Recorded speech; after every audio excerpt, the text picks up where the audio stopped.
Bueno, hola, otra vez estamos acá con Rol Sensorial haciendo otra entrevista nuevamente y esta vez le toca a Astrid, que es de México y esta entrevista me súper emociona porque vamos a hablar de una charla que ella tiene preparada que va a traer acá a Argentina a la Facultad de la UBA puntualmente, em, que toca temas como la accesibilidad en el rol, la inclusión en el rol y todo lo que implica a la figura femenina en el rol. Así que... Bueno, Astrid, si quieres presentarte. Muchas gracias, Maite. Qué gusto Ujú. estar aquí con ustedes. Estoy muy emocionada por esta entrevista. Pues bueno, yo soy de México. A mí me encuentran en redes como @duskhowler. Soy pues investigadora, creadora de contenido e intento difundir mediante el rol pues tanto ideas sobre la narrativa femenina como también incentivar esta narrativa y ayudar a que más mujeres se vayan sumando. Y no solo mujeres, porque también en estos últimos meses hemos estado trabajando con personas con neurodivergencias y pues ahora que tengo la oportunidad de conocerlos a ustedes y trabajar con rol sensorial, entonces la idea es difundir el rol para todos, para que todos se integren a manera de comunidad. Genial, me encanta la propuesta.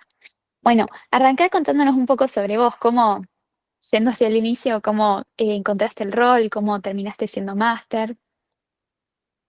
Claro, bueno, es una historia que me gusta mucho porque Ujú. yo en realidad conocía al rol por la cultura popular, por lo poquito que yo veía no sé, televisión, en series, y me llamaba la atención y yo decía, ay, bueno, se ve que se divierten mucho haciendo esto.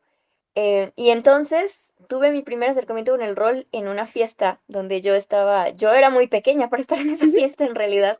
Yo tenía como 13 años y era Ah, muy chiquita, una sí. fiesta, sí, como pues ya tema de adultos. Y entonces en esa fiesta había una persona que nos empezó, yo iba con una amiga que era de mi edad y entonces como que se nos empezó a acercar, pero no se acercó en una mala manera, ¿sabes? Al contrario, como que le preocupó el hecho de que nosotras estuviéramos en esa fiesta tan chicas y Qué entonces bueno. dijo, oigan, vengan, vamos a jugar rol. Y él estaba en una mesa jugando rol con sus amigos y nosotras así como, ¿y cómo esto? ¿Cómo? Entonces nos acercamos a él y nos puso a jugar Dungeons and Dragons. Y entonces fue muy divertido. A mí me gustó mucho, a mi amiga también, pero fue divertido el hecho de que llegamos a esa mesa pues por una fiesta a la que no deberíamos de estar. Claro, súper inesperado el desenlace. Sí, y entonces, no sé si por la emoción de la partida, porque yo estaba súper emocionada que era la primera vez que jugaba, pero esta persona se me hizo un narrador increíble y yo dije, Ujú. wow, es que esto es lo que yo quiero hacer, porque yo cuando era niña me gustaba mucho contar historias, me gustaba escribir historias y me gustaba mucho leer cualquier cosa sobre fantasía, sobre horror. Entonces yo decía, wow, yo espero algún día tener la oportunidad de contar también mis propias historias en un lugar como este. Y así fue como me animé. Apenas hace año y medio, ya casi 2 años, fue que tuve la oportunidad de tener mis primeras mesas de rol y la verdad es que ha sido increíble. Ay, qué lindo. Y, o sea, dijiste que arrancaste jugando a Dungeons and Dragons. Ujú. ¿Continuaste con ese sistema o probaste otros? Primero continué con ese sistema, era el sistema con el que más me sentía cómoda porque era el que yo me sabía las reglas, pero después Claro. empecé a probar más, después me enteré que habían juegos de horror, que estaba, por ejemplo, los de World of Darkness, de Vampire, de Hombre Lobo, que también son temáticas que me gustan mucho, entonces traté de ir jugando poco a poco, acercarme a gente que jugara y pues a partir de esto ya empecé a explorar más sistemas de rol y me di cuenta de que el rol es súper diferente en todo. Hay desde sistemas que son como muy mecánicos, que requieren de dados y reglas específicas, hasta sistemas súper narrativos. ¿Y te parece que los sistemas suelen ser inclusivos? No, de hecho me parece que, pues como todo en esta vida está planeado para las personas que viven su día a día con una normalidad, digamos. Yo he tenido varias experiencias en cuanto al rol de que, pues muchas personas en mis mesas tienen, por ejemplo, alguna neurodivergencia y estas personas sí se sienten excluidas en la manera en la que se juega y en la manera en la cómo ellos entienden el rol. Entonces yo pienso que no todos son inclusivos, más bien yo creo que el narrador y la persona que está jugando la campaña es la que puede flex- eh, flexear un poco las reglas para que Claro. éstas sean inclusivas. ¿Y hay algún sistema así como quizás para una persona neurodivergente, como mencionaste, que recomiendes para arrancar o es más tema del máster? Yo creo que más bien es tema del máster. Yo creo que cualquier sistema se puede volver inclusivo si el máster se lo permite. Pero yo creo que los sistemas que son más narrativos, por ejemplo, el sistema Fate, que es o sea, no es un juego como tal, es como un sistema donde tú puedes adaptar las historias y tiene la ventaja de ser muy narrativa. En cuanto a juegos como tal, podría ser, no sé, Broken Tales, que también es así como súper narrativo, se tiran muy poquitos dados. En cuanto al horror, Ten Candles. Hay bastantes que se pueden prestar para esto. Ah, bueno, es motivador que digas que es bastante, está en las manos del máster y que no es el Sí, juego en sí, sí que sí es lo es. inamovible. Claro. Eh, y también, o sea, ya hablamos de cómo impacta en la discapacidad. Un poco, dirías que cambia el sistema y la partida según si el máster es femenino, o sea, es una persona que se presenta con pronombres femeninos, que identifica como la postura femenina o masculina. Claro, cambia totalmente la perspectiva. Muchas personas dicen que no, y de hecho se molestan un poco cuando se trata este tema porque dicen, bueno, finalmente estamos buscando la igualdad, ¿no? Entonces, ¿por qué hacer esta exclusión? Pero claro que se tiene que hacer esta exclusión porque desde que nacemos, nuestra experiencia de vida es muy diferente a las de los hombres a las de las mujeres. Como personas, simplemente mi experiencia es muy diferente, aunque ambas, tú y yo, Maite, seamos mujeres, hemos Sí. tenido experiencias completamente diferentes. Entonces, bueno, en esta categoría del género, claro que hombres y mujeres han tenido experiencias de vida diferentes y una forma diferente de entender el mundo. Entonces, a partir de esta forma de entender el mundo, es como nos vamos a desarrollar, cómo vamos a construir la narrativa, y por eso yo creo que es un tema importante hacer esta distinción, y sí es una experiencia bastante diferente. ¿Y en qué dirías que difiere? Puntos muy generales que se te ocurran. Ok, en puntos muy generales, digamos que estamos completamente influenciados por los roles de género. Sí, total. Aunque intentemos zafarnos y aunque hoy en día sea un tema que se esté hablando mucho y seamos conscientes de ellos, pero siempre en nuestra educación es como, a ver, tú eres hombre, bueno, te gusta el color azul, te gustan, no sé, los cochecitos, te gustan los superhéroes, tú eres mujer, eres más sensible, te gustan, no sé, tal vez las bailarinas, las princesas, y como que con esta idea creces, y no significa que en el rol nuestras historias de mujeres sean todas como de arco iris y bailarinas, no, Ujú. pero sí te da como cierto rol en la sociedad, cierta sensibilidad y ciertas expectativas para cumplir. Entonces, es aquí donde la narrativa femenina tiene este papel importante porque intenta cumplir los roles de género de la sociedad. Las historias de las mujeres están más enfocadas a veces en el cuidado, en los sentimientos, en la construcción de la comunidad, roles que las mujeres desempeñamos en la vida diaria. Claro, es como muy interesante, me quedé pensando y es como que decís justo el rol femenino y el masculino y literalmente se llama juego de rol. Es como Sí, bastante claro. evidente. Ya hablamos un poco de cómo la narrativa de guión puede ser influenciada. ¿Tenés como alguna anécdota que te, como quizás de alguna partida que te haya hecho abrir los ojos, tanto de discapacidades como neurodivergencias, o quizás en las perspectivas de rol de género que hayas dicho, como que te hizo abrir los ojos para hacer esta charla? Sí, claro. Bueno, tengo dos, las dos Ujú. en diferente categoría. La primera es de neurodivergencias. Yo en realidad tomé una mesa de rol con unos jugadores que, pues antes yo no le preguntaba a la gente, oye, ¿qué es? ¿Tienes alguna necesidad especial? ¿Qué es lo que esperas de esta mesa? Como que era muy general. Ah, sí. Las típicas líneas y velos que tiene uno en las mesas de rol de, a ver, ¿cuáles son los temas que tú no estás dispuesto a escuchar en esta mesa, que no te gustaría tratar? ¿Cuáles son los temas que te molestan? Y bajo eso era como muy general. Pero luego me di cuenta con esta mesa que era de un grupo de muchachos que pues todos se conocen, pero todos tienen una neurodivergencia. Y algunas de ellas pues son un poquito más fuertes que otras. Sí. Muchos de ellos tienen TDAH, autismo, y uno de ellos tiene esquizofrenia. Entonces yo no sabía bien a bien esta información hasta que lo empecé a notar en el comportamiento dentro de la mesa, y entonces me di cuenta que por lo general uno podría pensar que los jugadores son o problemáticos o que no participan y que eso es cosa meramente del jugador. Pero si te Ujú. pones a escarbar en el trasfondo te das cuenta que no, que tal vez deberías de acercarte a ese jugador de una manera un poquito diferente. Y entonces a partir de esto yo me he estado asesorando con profesionales de la salud para ver cómo es, como que puedo tratar esto. Les doy una hoja de contención, una hoja donde dice como, a ver, ¿tienes alguna condición que yo necesite saber? No para señalar. Con esto tuve muchos, como Comentarios, un sí. dilema moral porque dije, a lo mejor el darles esto se van a sentir señalados, pero no, al Ujú. contrario, es importante hablarlo en voz alta para que todos estemos conscientes de que se está tratando con esto y tengamos herramientas para poder contenerlos en dado caso o para poder brindarles una mejor experiencia en el rol. Entonces, bueno, esa es como mi primera experiencia con personas neurodivergentes. La Sí, segunda, en cuanto a una mesa en particular sobre el género, bueno, digamos, sobre distinción de roles de género, sí me ha tocado que es experiencia totalmente diferente jugar con puras mujeres en la mesa que jugar con hombres. Y no por eso estoy diciendo interesante. que una sea mejor que otra, simplemente es muy diferente. La energía de la mesa es diferente, la temática es completamente diferente, la resolución de conflictos, el cómo están llevando la historia a ellas es absolutamente diferente.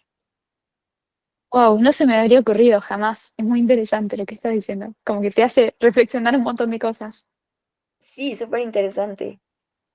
¿Y hay machismo o discriminación dentro de la comunidad de rol o ya no tanto? Como por ese tema, ¿qué podrías decir? Em, pues mira, afortunadamente en mis mesas al menos Ujú. no me ha tocado. Y yo me siento muy privilegiada por eso, porque no significa que el que a mí no me haya tocado no exista. Finalmente las mesas de rol son una muestra, una pequeña muestra de todo lo que hay en la sociedad. Entonces, así Sí, como, es como decir, en los grupos de estudio de, no sé, de inglés, ¿hay machismo? Pues claro que lo hay, porque es un grupo de personas que viene de desenvolverse en el tejido social. Así como en el rol hay personas, pues sí machistas, sí un poquito misóginas, y no digo que esto sea el común denominador, puede haberlas, porque las hay dentro de la sociedad, porque pues estamos en una sociedad que todavía es patriarcal, que todavía se enfoca mucho en lo masculino, y entonces apenas estamos dándonos cuenta sobre esto y estamos cuestionando todas estas actitudes. bueno, y ahora puntualmente de tu charla, ¿querés repetirnos el título porque me pareció súper evocador? Muchas gracias. Mi charla Ujú. que voy a dar ahora en la UBA se llama Sola con mis monstruos. Es una mirada hacia la construcción del horror desde la narrativa femenina y, bueno, en los juegos de rol. Sí, Y trata, pues, sobre cómo se construye el horror a partir de la mirada femenina. ok. ¿Y cómo llegaste hasta Buenos Aires, hasta la UBA? Se me hace muy impresionante, como súper admirable. Muchas gracias. Pues yo no sabía que existía esta organización llamada RIJR, que es la Red de Investigadores de Juegos de Rol. Yo llegué a ellos por un Ujú. contacto que también ha sido a los Juegos de Rol. Él me presentó esta propuesta y se me hizo muy interesante. Yo me uní a ellos, soy pues miembro, digamos, parcialmente activo. Entonces, intento colaborar con ellos en lo que se puede, cuando sacan convocatorias para hacer los coloquios que luego hacen sobre juegos de rol. Siempre trato de tener un artículo con ellos, una ponencia, porque me parece importante difundir el rol de esta manera. Entonces, pues bueno, muchas gracias a la RIJR por existir y por difundir el rol a través de la investigación. Claro, y ellos fueron los que te recomendaron esta facultad para venir a dar una charla. Sede, me Em, parece. La sede el año pasado fue México, ahora es Argentina y a ver a dónde nos mandan el próximo año. Espero que no muy lejos. qué lindo, qué lindo, conoces un montón. Sí, Y espero seguir conociendo a gente muy sí, interesante como ustedes. sí, y como vos, ni hablar. Gracias. ¿Y qué otros tópicos interesantes crees que se han investigado de esta organización en la que colaboras? Pues mira, hay diferentes líneas de investigación. Se está tratando temas sobre muchas cosas. Uno de ellos es sobre el rol como método de aprendizaje, sobre todo enfocado en el aprendizaje infantil. Me parece que se llama Cristo el que lo está haciendo. ¿Y qué más se está tratando? Se está tratando pues temas como de rol en cuanto a lo femenino, de narrativa femenina. Se tratan temas como cómo se relaciona el rol con lo social, en el aspecto social, cómo el rol representa diferentes aspectos de nuestra vida diaria, o sea, es como un espejo de nuestros pensamientos, de nuestra cultura. Hay infinitas líneas de investigación, casi todas son enfocadas a las humanidades, a la sociología, antropología, historia, a la literatura, a la filosofía. Entonces hay bastante donde escoger. Son todos tópicos, me parece muy interesante, cuya importancia, que tienen que ser visibilizados, que son bastante como em, tapados y llevados a la sombra, pero son tan importantes. Sí, claro. Aparentemente la gente ve a los juegos de rol pues simplemente como eso, ¿no? Como un juego, pero como todo lo que hacemos en esta vida es político, y es político no porque le metas, digamos, política, sino Sí, sí. porque político significa que lo estamos haciendo a través de la sociedad, que estamos en sociedad construyendo un tejido social, una realidad.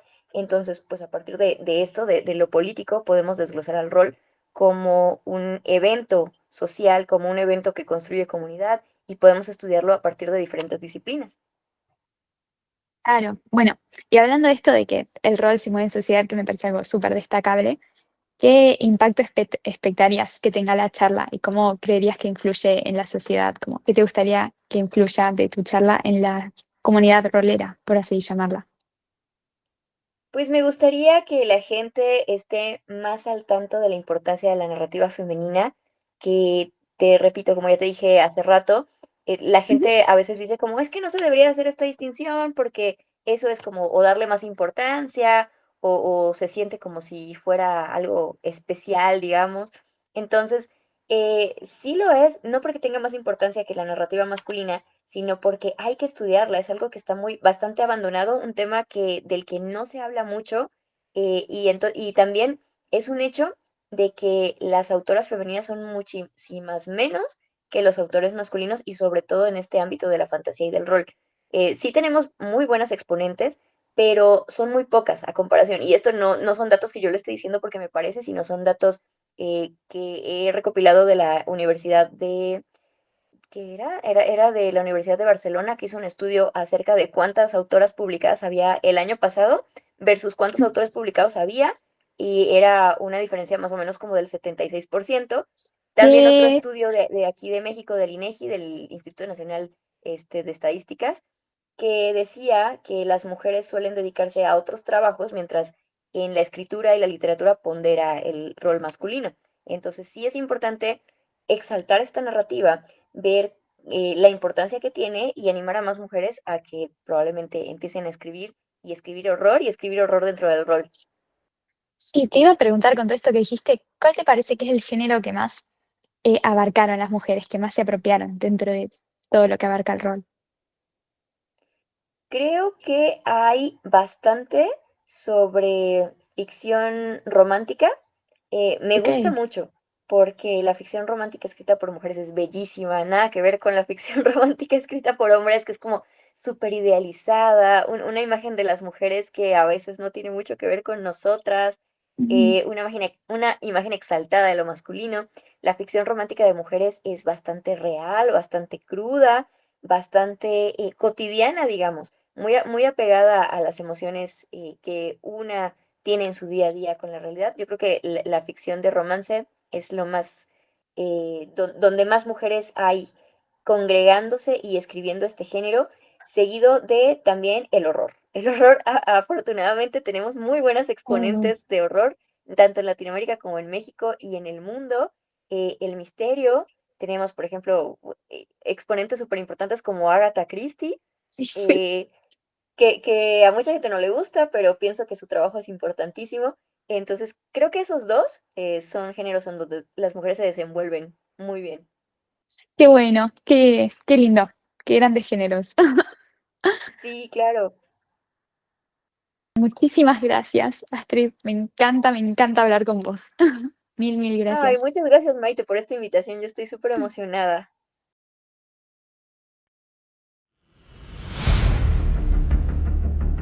No te pierdas la segunda parte de este video.